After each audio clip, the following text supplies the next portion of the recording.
Hola, hello. Je vous retrouve 15 jours après ma dernière vidéo et un mois post-opératoire. On va parler de tout ce qui s'est passé avant l'opération et ce qui s'est passé ces derniers mois du coup. J'espère que vous avez le temps, cette vidéo va être longue. Je vais faire ma skincare, je vais me maquiller, voilà, je vais vous raconter plein de choses. Donc prenez le temps, prenez un café, faites quelque chose, mais posez-vous. Déjà je vais prendre mes vitamines avec vous parce que je les ai pas prises aujourd'hui. Donc c'est les A5 Arcopharma.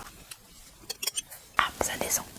Du coup, je voulais commencer par ce qui s'est passé juste avant l'opération. On m'a demandé d'arriver à midi à l'hôpital et que je serais prise en charge à, je crois que c'était 13h50. Donc 1h50 avant l'opération. À la base, mon opération était prévue le matin, je devais me faire opérer à 8h.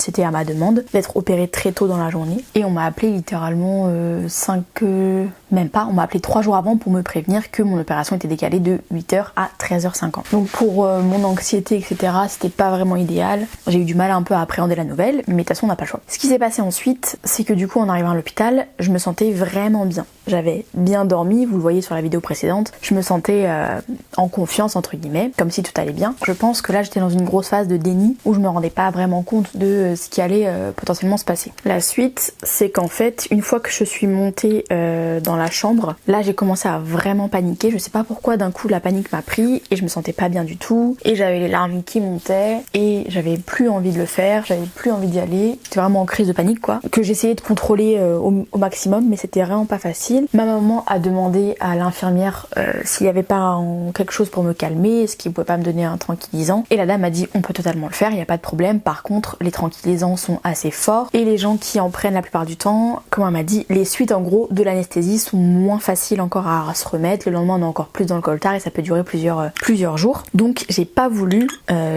du coup en prendre un. Je me suis dit non mais vous inquiétez pas, je vais gérer. Et en fait c'était trop bizarre parce que j'avais vraiment des phases où tout allait bien, genre quand j'ai enfilé ma tenue bleue, quand j'ai mis mes bas de contention et tout, j'étais vraiment comme si c'était la fête quoi, enfin je dansais etc. Et après la réalité m'a rattrapée, je pense, je sais pas, je me suis sentie mais tellement mal. J'étais vraiment pas bien.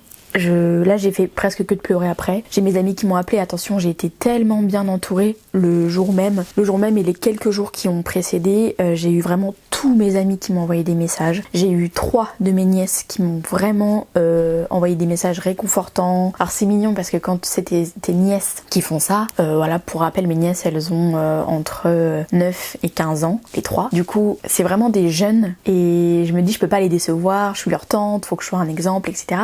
Du coup vraiment ça m'a donné beaucoup de force. J'avais vraiment l'impression qu'il fallait vraiment pas que je ne pouvais pas flancher parce qu'il fallait que je leur prouve que c'était possible et que c'était facile quoi. Du coup j'avais cette espèce de petite pression là qui en même temps m'a vraiment redonné du courage parce que ça m'a rappelé qui j'étais, à la place que j'étais, etc. Enfin ça m'a aidé. Et mes amis même ceux qui sont loin, j'ai eu beaucoup de messages, beaucoup de messages de soutien des anciennes de mes collègues, même de mes jobs les plus récents avec qui on n'a pas forcément gardé de contact, etc. J'ai vraiment eu beaucoup de soutien de mes amis. Pour la famille, j'ai ma maman qui a été là du début à la fin et je vous promets que je ne peux pas la remercier à la hauteur de ce qu'elle a fait. C'est-à-dire que je n'imaginais même pas que c'était possible qu'elle se comporte vraiment comme ça. J'ai pleuré pendant 1 heure avant l'opération. Je faisais que de pleurer mais pas des chouinements, juste j'étais là, vidée et je pleurais. Et elle était vraiment en train de me consoler, elle essuyait mes larmes, elle parlait même presque pas trop en fait, c'était vraiment presque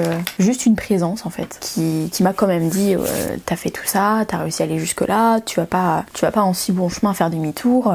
J'ai tenu bon, je sais pas trop comment expliquer, mais en tout cas ça a fonctionné. J'ai essayé de me calmer, j'ai fait de la cohérence cardiaque. Vraiment, l'heure préopératoire horrible. Sachant qu'en plus il y a eu 1 heure de retard. Donc de midi à 13h50, on va dire qu'il y avait déjà 2 heures d'avance. C'était pas facile d'être là et de patienter quoi. Mais en plus le fait qu'il y ait 1 heure de retard, c'était tellement compliqué, ça m'a laissé tellement le temps de réfléchir. Je me sentais pas bien, enfin bref, horrible. Ensuite, il y a eu le moment charnier qui est arrivé, c'est donc le brancardier vient me chercher. Je me mets dans le lit, on marche jusqu'à l'ascenseur. Il y a 2 ascenseurs, il est marqué ascenseur visiteur et ascenseur, comment ça s'appelle? Et ascenseur, je sais pas, monte-charge ou j'en sais rien. Il y a 2 ascenseurs. Et le brancardier et moi, on va vers le grand ascenseur parce que je suis dans mon lit donc il faut que l'ascenseur passe, le lit passe dans l'ascenseur. Et à côté de ça, il y a l'ascenseur visiteur quoi. Et ma maman, je vois exactement à ce moment-là son regard. Elle est pas rassurée. Je sais pas comment expliquer, mais elle me regarde un peu. Je pense qu'elle est pas rassurée parce que je suis pas rassurée. Et elle monte dans l'ascenseur, elle part. le mien arrive un tout petit peu après et j'arrive au sous-sol. Alors moi c'est une première opération vraiment de ma vie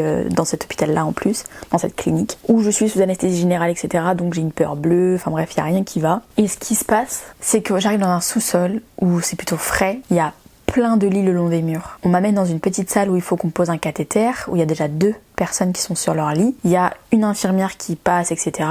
Elle vient, donc elle me parle un petit peu, elle me pose le cathéter. Elle me dit que peut-être quand je me réveillerai, le cathéter sera plus au même endroit parce que elle a peut-être pas réussi à piquer dans la bonne veine, etc. Je dis ok.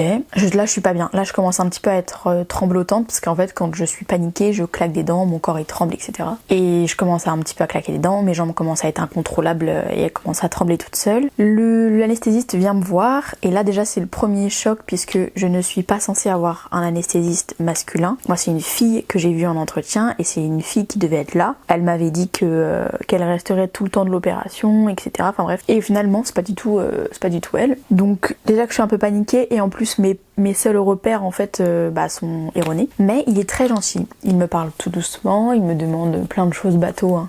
Où est-ce que je pars en vacances, qu'est-ce que je fais, quelles sont mes passions, est-ce que j'ai déjà fait de l'hypnose, etc. Et donc moi je lui dis que oui, que je suis plutôt réceptive habituellement, etc. Bref, on discute un petit peu. Je commence à me calmer. Sauf que là le chirurgien arrive et il me dit vous êtes la prochaine, on va y aller et tout. Et il me dit vous êtes prête? Et je lui dis bah de toute façon maintenant je suis là. Et en fait, je sais pas comment dire, mais moi c'est une phrase bateau. Enfin moi pour moi c'est juste je suis là parce que je l'ai choisi de toute façon. Donc maintenant je suis là, on y va. Tu vois, j'ai plus de retour en arrière. Et il me dit quelque chose du genre personne vous force à rester, vous pouvez partir si vous voulez. C'est pas moi qui vous ai forcé à être là. Un truc comme ça. Du coup, là déjà, imaginez un peu l'état de stress, de panique, etc. Je sais pas où je vais, je sais pas quel sera mon futur parce que c'est quand même une opération qui joue sur toute ma vie. Et le mec n'a tellement pas d'empathie qu'il arrive à ce moment-là à me casser le peu de confiance que je viens de construire, avec en plus l'anesthésiste et tout, bref, horrible. Je rentre dans la salle d'opération, c'est hyper froid, c'est hyper blanc et tout, et en fait, le chirurgien là me dit, il y a un énorme robot au plafond, il me dit c'est avec ça que je vous opère, de toute façon dans 20-30 ans il n'y aura plus que ça. À ce moment précis, je pense à Jean-Claude Van Damme, je me dis ok, dans 20-30 ans il n'y en aura plus, ça me fait un peu rire, et je trouve aussi que c'est très agressif comme manière de parler, parce qu'en fait moi j'ai rien demandé, je t'ai pas demandé de m'expliquer quoi que ce soit, je t'ai pas demandé de me dire avec quoi t'allais m'opérer, juste je suis là, je suis déjà en train de paniquer, mais moi c'est juste l'anesthésie, hein, le reste j'en ai rien à faire. Est-ce que ça te coûte quelque chose d'être sympa? Rien, j'ai pas compris. Faut savoir que c'est la première fois que je me remaquille là depuis plus d'1 mois et demi. Du coup ça me fait hyper bizarre. J'ai plein de choses à tester, des produits, j'ai trois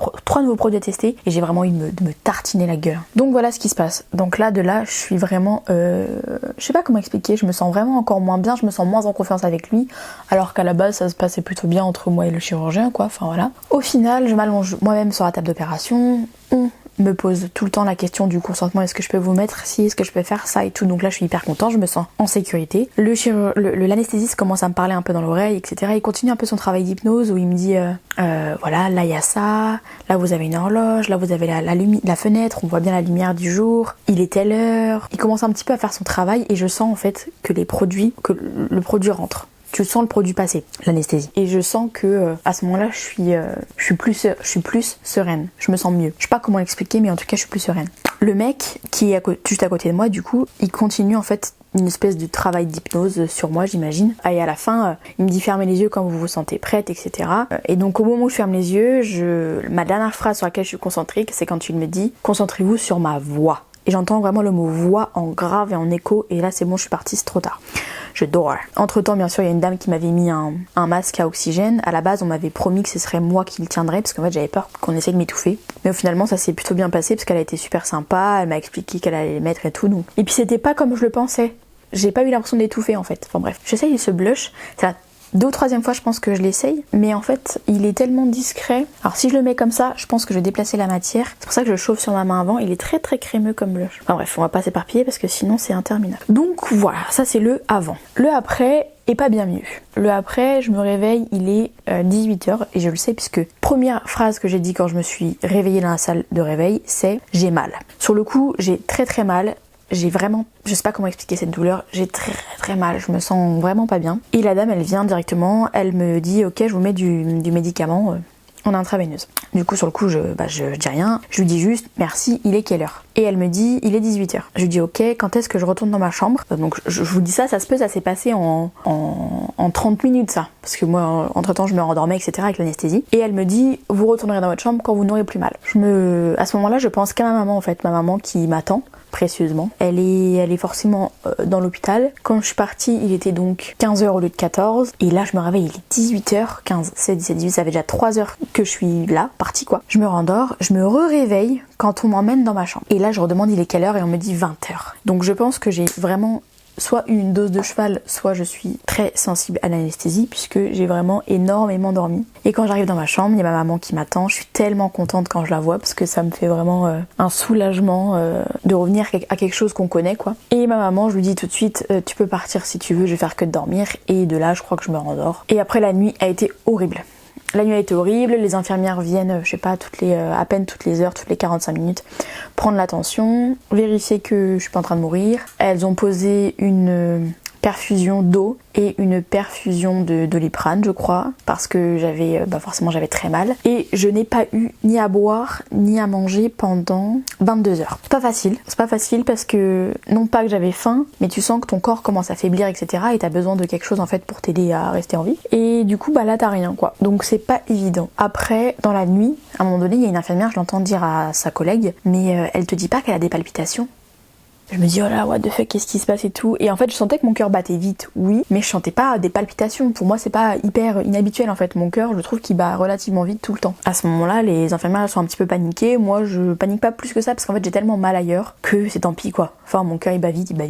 Je vais pas en mourir. Enfin pour moi en tout cas je vais pas en mourir. Dans la nuit elles sont quand même sympas. Elles m'apportent de la morphine parce que je douille. Et puis globalement la nuit elle s'est passée comme ça. Elle est venue 2 fois l'infirmière m'accompagner pour aller aux toilettes où ça s'est bien passé. J'ai réussi à me lever sans avoir le tournis ni rien. Donc en fait de là je sentais déjà que j'allais être entre guillemets costaud quoi, que j'aurais pas trop de mal post-opératoire à faire des choses. Donc la nuit se passe comme ça et au petit matin alors attendez, j'essaie la poudre. Alors pour l'instant je suis pas sûre d'aimer le résultat. Après la poudre Huda-Beauty c'est une poudre que j'adore, enfin c'est ma préférée poudre que j'utilise depuis je sais pas combien, 5-6 ans.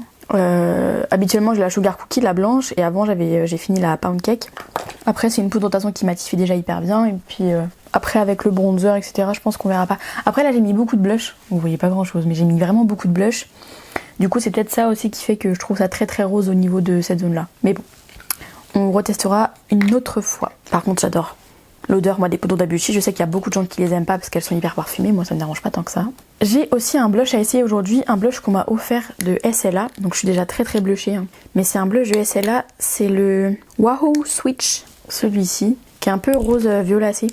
Et lui je trouve qu'ils sont un peu chocolat. Je vais l'essayer très vite fait là avant de mettre mon bronzer. Il est un peu irisé. Oula. Oh. Ah mais c'est une blague. Pourquoi il est aussi pigmenté alors qu'il est tout clair dans le pan? C'est un piège? Ah c'est carrément un piège. Il est hyper clair dans le pan, je vous montre bien. Il est très très clair, je veux dire, comparé à la couleur de ma peau, il est super pâle.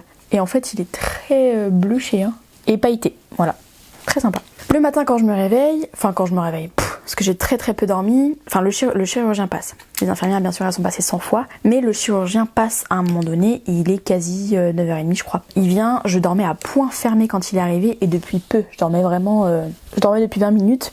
À peine, et le mec vient et il me réveille. Il vient, il rentre dans la chambre et tout, et il me demande comment ça va, comment s'est passée la nuit. Alors je lui dis qu'elle s'est pas bien passée, que je suis hyper fatiguée, que j'ai beaucoup souffert. Et il me dit comment ça va aller pour la suite. Moi je lui réponds tout simplement de toute façon maintenant j'y suis donc ça va le faire quoi. Et de là, je sais pas ce qu'il lui prend. Il me dit je regrette de vous avoir opéré, j'aurais pas dû faire ça, j'ai pas confiance en vous pour la suite. Depuis hier vous me dites des choses qui sont inquiétantes, du genre que vous êtes, enfin de toute façon que vous êtes là et tout, que maintenant on peut plus faire de marche arrière. Il dit y a personne qui vous a forcé à faire ça. Et en fait je sais pas comment l'expliquer. Je vais essayer de l'expliquer simplement avec mes mots. Je suis à ce moment précis dans une situation que je ne maîtrise pas, je ne connais pas. Je suis là en effet par choix, mais je suis dans une situation où je suis en plus totalement seule face à tout ce qui se passe. Je ne comprends pas qu'un chirurgien puisse avoir si peu d'empathie et venir dire ça. Alors je sais que la plupart des chirurgiens sont des connards, voilà, j'ai eu énormément de retours, de beaucoup d'amis qui se sont fait opérer, de gens qui bossent dans des cliniques, d'infirmiers que j'ai rencontrés qui m'en ont parlé, etc. Mais je ne comprends pas comment tu peux à ce point-là, quand je suis déjà à fond dans le doute et que je me sens déjà au plus mal et que je ne sais pas comment va se passer la suite. En fait, pour moi, je suis dans un carré d'incertitude. Tu viens en me disant que tu regrettes de m'avoir fait ça, que genre, en plus maintenant, Bélec, c'est trop tard, mais que t'as pas confiance et tout. Enfin, je trouve ça absolument horrible. de la part d'un chirurgien en toute honnêteté. Et donc là je me ressaisis un peu et je lui dis de toute façon moi je m'inquiète pas du tout, je sais pas de quoi, je sais pas pourquoi vous avez peur, je dis moi j'ai pas peur. Je lui dis je me connais, je sais très bien comment ça va se passer, ça va très bien se passer par la suite et je vais faire tout ce qu'il faut pour que ça se passe bien. Donc moi j'ai pas peur. Le mec me dit de toute façon dans 1 heure vous sortez, au revoir. Retenez bien que la veille je me suis fait opérer, il était 15h, je suis sortie le lendemain à 10h. C'est quasiment de l'ambulatoire alors que moi je trouve minimum qu'il faudrait rester 2-3 jours. Parce que les 2-3 premiers jours c'est là où t'es très affaibli, où tu manges très peu, où du coup t'as un peu peur parce que vu que tu manges pas beaucoup, bah tu te dis est-ce que c'est normal, est-ce que tout va bien, etc. Enfin en gros c'est tout un processus au début qui est super compliqué pour le cerveau à assimiler puisque ce n'est pas normal. Je vais mettre le petit highlighter de chez Cefo que j'aime beaucoup, qui m'a été offert par mon petit frère. Donc voilà, tout ce qui s'est passé à l'hôpital. Pour les yeux aujourd'hui je vais essayer aussi une palette qu'on m'a offerte pour mon anniversaire, toujours de chez SLA. J'ai pas mis mes ongles dedans. C'est laquelle celle-ci? La palette Blend It. Avec des couleurs plutôt chaudes et plutôt neutres. Donc on va essayer ça. Je vous ai fait un brief de tout ce qui s'est passé tout avant quoi. Et juste le après qui a été vraiment compliqué pour moi. Surtout quand c'est un professionnel de santé qui te suit depuis 1 an. Après entre guillemets c'est un chirurgien, hein, faut pas oublier ça. C'est-à-dire qu'il m'a pas... Enfin il me connaît pas bien, on s'est vu 2-3 fois en entretien. Sinon globalement j'ai vu son équipe quoi. Ah oui et il m'a aussi dit... Parce que moi je lui ai posé la question, parce que bon j'avais une hernie hiatale. Une hernie hiatale c'est quand l'estomac est un petit peu trop rentré dans le tube digestif et du coup ça provoque des remontées acides. Moi il m'avait clairement dit de toute façon s'il y a une hernie et qu'elle est trop grosse, j'opérerai en même temps, c'est pas plus mal, vous sentirez que c'est encore plus serré quand vous allez manger, comme ça participera au bon fonctionnement de l'opération. Quand il m'a dit ça, pareil j'ai été un petit peu choquée, étant donné qu'on connaît tous actuellement les résultats d'une sleeve ou d'un bypass, tu sais très bien que quand tu fais ça, déjà de base tu manges très très peu après de quantité et par défaut tu maigris. Là il me dit qu'en plus s'il m'opère l'hernie, je vais être encore plus serrée, que ça va favoriser la réussite de l'opération. Mais cousin, tu comptais que je mange quoi exactement après si tu me faisais ça? Donc je lui en ai parlé dès que je me suis réveillée, je lui ai demandé alors l'hernie elle est comment et tout, il m'a dit elle est présente mais elle est petite donc j'ai pas touché, Dieu merci. Il m'a dit après il y a 30% des patients opérés qui ont beaucoup plus de reflux gastrique qu'avant et c'est très très dérangeant dans la vie. Enfin 30% des gens ont des reflux tellement importants qu'après ils arrivent plus à vivre normalement quoi, ça fait vraiment mal etc. Et ils doivent être sous IPP, donc IPP c'est des traitements pour l'estomac, sous IPP pendant des années etc. Moi tout ce que je ne voulais pas, et j'avais déjà beaucoup de reflux au quotidien, donc j'avoue que j'avais un peu peur de ça. Bref, après il m'a dit donc que voilà, que ça se passerait, que faudrait que je lui dise au prochain rendez-vous si j'avais des RGO, donc des reflux gastriques œsophagiens, etc. Et je lui ai demandé aussi au niveau des compléments alimentaires que je dois prendre, les vitamines, quand est-ce que je dois commencer à les prendre, etc. Il m'a dit ne les prenez pas tout de suite, vous les prenez 1 mois post-opératoire, retenez bien ça. Vous les prenez 1 mois post-opératoire parce que de toute façon, d'après nos études, on a constaté que le premier mois, il y avait quasiment pas de carence. Faut bien retenir ça, c'est très important. Moi qui suis dans la panique totale depuis le début, hein, je sais que je vais perdre beaucoup de cheveux, etc. Mais entre le savoir et le vivre, c'est 2 choses différentes. Et moi mes cheveux, malgré tout, c'est quelque chose de très important pour moi. Donc ce qui s'est passé, c'est que je crois que j'ai commencé mes vitamines à peine 1 semaine post-opératoire. Ma maman, elle a été à la pharmacie, elle a été chercher tous mes médicaments, elle a pris les vitamines et je les ai commencées très rapidement. Au bout de 2 semaines, il y a une infirmière qui vous appelle, l'infirmière coordinatrice, qui vous appelle pour vous demander comment vous vous sentez, ce que vous mangez, les quantités, etc., savoir comment tout se passe. Elle me demande si j'ai commencé mes vitamines.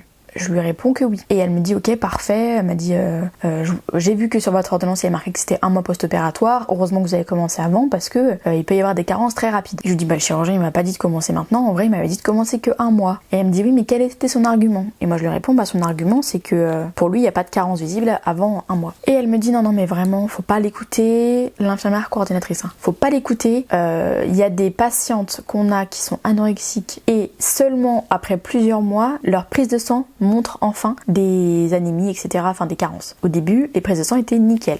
Donc, elle me dit, vous avez bien fait de commencer très vite. En fait, c'est un chirurgien qui travaille très bien. Je veux dire, il est très réputé pour son travail. En tout cas, sur Nantes, il est très connu pour ce qu'il fait, enfin pour les opérations bariatriques. Maintenant, toute son équipe m'a mise en garde tout au long du parcours. C'est-à-dire que les premières semaines, déjà, à mon premier rendez-vous avec lui, il m'a dit, ok, dans 6 mois, je vous opère. Dans 6 mois, je vous opère. Moi, j'étais là genre, ok, on verra bien. Et quand je suis arrivée à l'accueil, il a donc dit à sa secrétaire, oui, vous faites ci, faites ça et tout, comme ça dans 6 mois je la revois et dans 6 mois on envisage. Et quand il est parti, la secrétaire m'a dit non mais elle m'a dit ne l'écoutez pas, vous serez pas opéré dans 6 mois, il y a au moins 1 an de parcours avant, parce que c'est hyper important que vous soyez au fait de votre décision, que vous soyez prête, que vous ayez toutes les validations de tout le monde, etc. Vraiment une expérience avec lui très border. J'ai pas du tout apprécié. Mais là, on est donc plus d'1 mois post-opératoire et j'ai eu à nouveau un rendez-vous avec lui le 20 de ce mois-ci, donc aujourd'hui on est le 25 mars. J'ai eu à nouveau un rendez-vous avec lui, j'en ai fait des caisses quand je suis arrivée dans son bureau. Il m'a demandé alors comment vous allez? Je lui ai dit je vais parfaitement bien. Je n'ai pour le coup vraiment pas eu de vomissement de tout le mois. Je mange quasiment mes quantités. Donc au début, tu es censé manger 150 grammes par repas. J'étais à peu près entre 90 et 110 grammes par repas. Donc ça va de mieux en mieux. Il a regardé mes cicatrices, il s'est émerveillé. Waouh, c'est sublime. C'est un travail de fou. C'est magnifique. C'est hyper propre, c'est hyper net et tout. Parce que alors lui, si tu vas pas dans son sens, c'est mort. Je dis si, c'est beau, mais après ça reste des cicatrices quoi. Enfin, j'en ai quand même 5 sur le ventre. Voilà. 6. Donc forcément, c'est quand même des cicatrices. Après oui, en effet, c'est beau et c'est discret. Et je pense qu'avec le temps, ça devrait être encore plus discret parce qu'en plus je mets du cic-alphate plus dessus. Enfin, je les masse avec de la crème et tout. Donc en effet, je pense qu'avec le temps, ce sera encore mieux.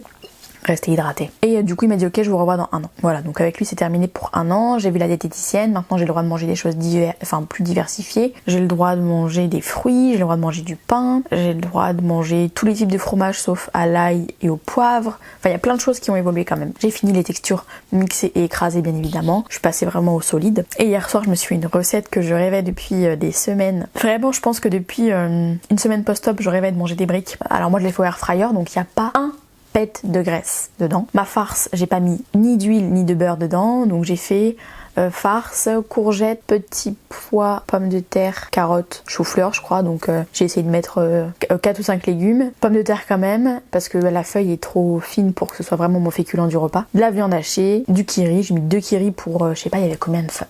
J'ai fait 20 briques, c'est pas dur, donc il y avait pas mal de farce quand même, 2 kiri dedans, et je les ai fait au air fryer 5 minutes, mais... Et j'arrive à en manger 3 par repas, 2 hier soir et 3 hier midi. Enfin bon, pour l'instant j'ai tendance à dire que c'est entre guillemets plus facile que ce que je pensais. Mais il y a quand même forcément des gros points noirs. Et encore gros points noirs c'est peut-être un grand mot, mais il y a forcément aussi des points noirs, notamment moi la fatigue. Donc déjà j'ai le syndrome des ovaires polykystiques, donc SOPK, qui fait que ma fatigue est très intense, je trouve. Même après avoir dormi une super nuit de 8 heures, je suis claquée, mais claquée. Et là c'est encore pire. En ce moment je peux tout à fait dormir jusqu'à 15 heures sans aucun problème. Je vais être fatiguée en marchant une vingtaine de minutes, mais pas, j'ai mal nulle part, je suis juste épuisée. On pourrait me mettre sur un banc que je m'endormirais quoi. Après forcément il n'y a pas encore assez d'alimentation, il n'y a pas encore assez d'énergie du coup dans lesquelles puiser, je l'entends, mais c'est pas facile d'être fatiguée comme ça. Surtout quand tu veux récupérer une vie sociale et que tu veux du coup voir tes amis. Bon, ça y est, moi j'ai l'impression d'avoir repris presque une vie normale, donc c'est pas évident. Après pour moi les enjeux étaient clairs de faire cette opération, il y a énormément d'enjeux derrière tout ça. Il y a l'enjeu de justement réguler mes hormones, puisque la science et la médication, en France en tout cas, il y a rien qui m'aide au niveau des médicaments, donc il faut bien que je trouve une solution ailleurs. Donc est-ce que mes hormones vont se réguler? Est-ce que j'aurai moins mal au dos? Est-ce que j'aurai moins mal au genou? Est-ce que j'aurai plus d'endurance? Si mes hormones se régulent, est-ce que je vais pouvoir avoir des enfants? Parce que jusque là je suis infertile. C'est pas facile en plus, puisqu'on m'a dit que j'étais infertile à 22 piges. Je pense que c'est vraiment pas facile d'entendre ça quand t'es jeune et que t'es pas préparé en fait à entendre des termes comme ça. Voilà, pour moi il y a beaucoup d'enjeux dans cette opération, donc je fais tout pour que ça fonctionne. En plus là l'été arrive, ça va tellement être parfait pour ça, parce qu'on du coup on va rentrer vraiment dans les salades, les crudités. J'ai pas encore repris d'activité professionnelle, je sais pas encore si je vais en reprendre une rapidement ou pas, parce que j'ai plein de choses de prévues ces prochains mois. J'ai un peu de pro les prochains mois et j'ai aussi beaucoup de perso, des vacances, des sorties, beaucoup de déplacements. Donc je sais pas quand est-ce que je vais reprendre le travail exactement. Après pour tout ce qui va être de la partie de la vie sociale, franchement je pense que vous n'avez pas à avoir peur. Moi j'ai déjà commencé à reprendre une vie sociale tout doucement, dans le sens où boire un café avec une copine c'est possible. Si vous n'avez pas mangé dans la demi-heure qui précède, le café c'est ok.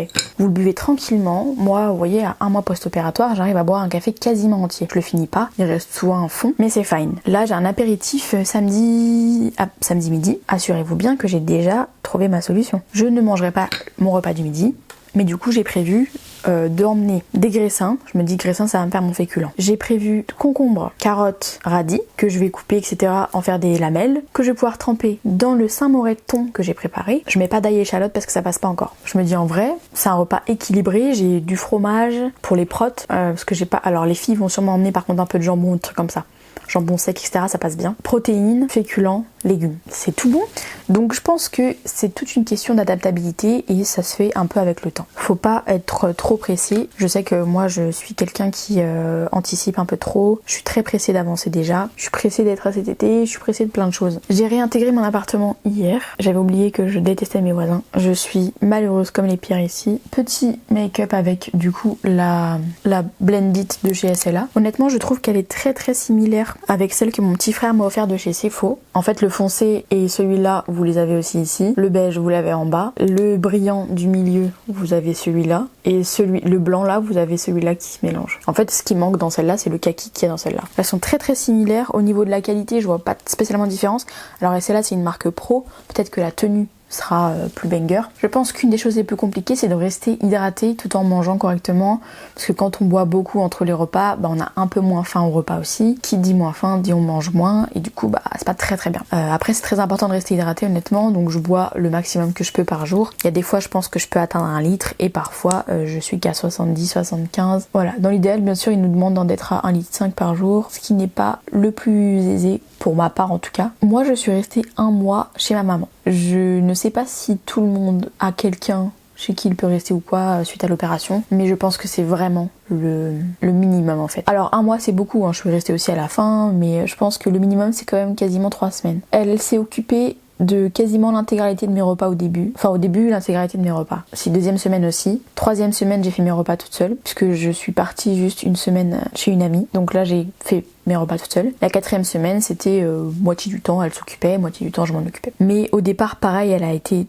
à la pharmacie tous les jours chercher mes médicaments, chercher les pansements, tous les jours chercher quelque chose au magasin qui pouvait manquer pour mon alimentation. Enfin vraiment elle s'est occupée de tout. Elle m'a aidé à mettre mes bas de contention. J'avais aussi un infirmier le matin, un infirmier le soir qui venait parce que j'avais 2 piqûres par jour d'anticoagulants et les changements des pansements tous les 2 à 3 jours. Elle a cartonné. Je pense que c'est très important d'être bien entouré, vraiment. Ou at least ne pas être entouré du tout.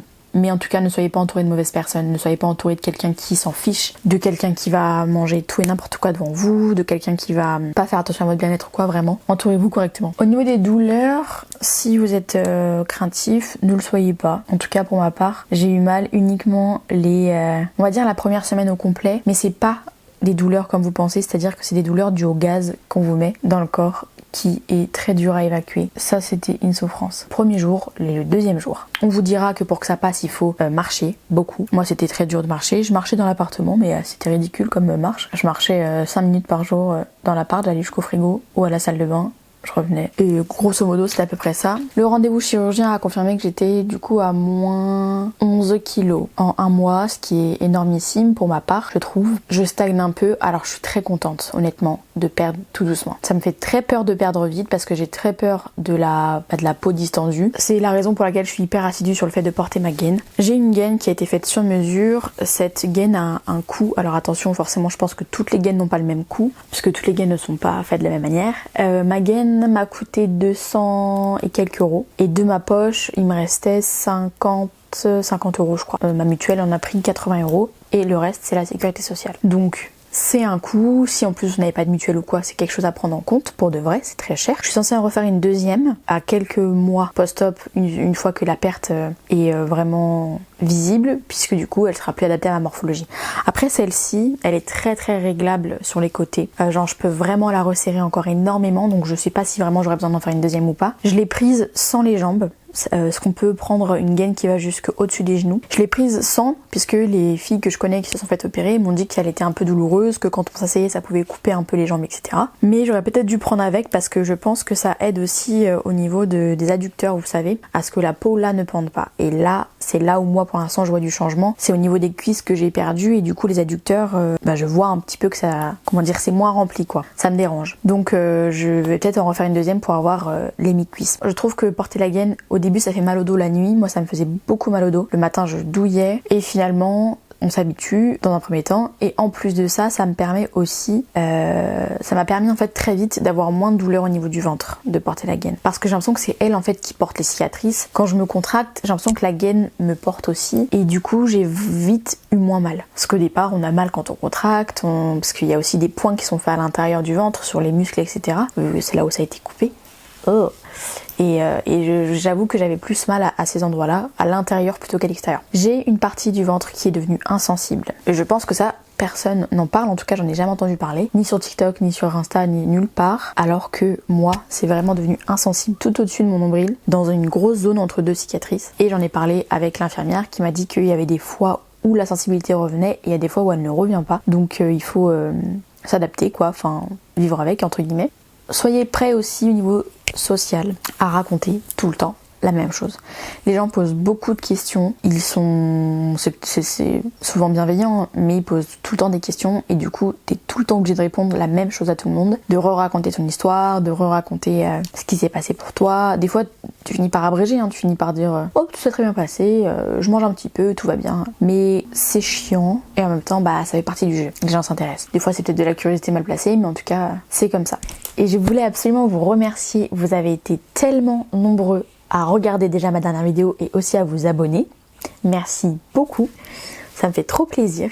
J'ai jamais eu autant d'expansion d'un coup, du coup vraiment ça me fait trop plaisir. C'est pour ça que je fais cette deuxième vidéo, parce que réel dans la vraie vie il y a des gens qui m'ont dit mais tu vas en sortir une deuxième, tu vas continuer à raconter et tout. Et je pensais vous faire peut-être un petit vlog ou un what I eat in a day, voilà, pour vous montrer les quantités qu'on mange réellement, ce qu'on peut vraiment manger ou pas. En vrai ça m'intéresse moi-même de ouf de faire ça, puisque c'est vraiment des choses que j'aurais aimé voir. La morale de l'histoire c'est que j'ai réussi à passer cette grosse peur pour moi, qui était l'anesthésie, qui était l'opération, etc. Donc il y a des choses superbes qui risquent d'arriver par la suite. Dans un second temps, je tiens à remercier encore une fois ma mère. Vraiment, c'est une reine fantastique. Pas un pas de travers, pas un mot de travers, pas un truc déplacé. Un truc déplacé si, mais je sais que c'est pas malveillant. Faites attention après aux gens autour de vous aussi. Moi ça a été ma maman, mais ce n'était vraiment pas mal intentionné de sa part. C'est de vouloir savoir en permanence, t'as perdu ton poids, t'es à combien, t'as perdu combien. Moi je suis pas quelqu'un qui accroche à ma balance. Chez moi j'en ai pas, donc c'est déjà très bien. Et chez ma mère je me pesais tous les lundis. Là je m'en fiche en fait de pas avoir de balance,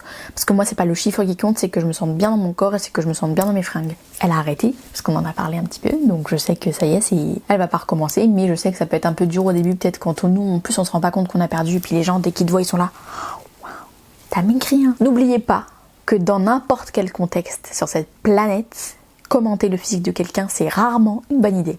Ça ne peut pas se régler en 5 secondes, donc c'est rarement une bonne idée.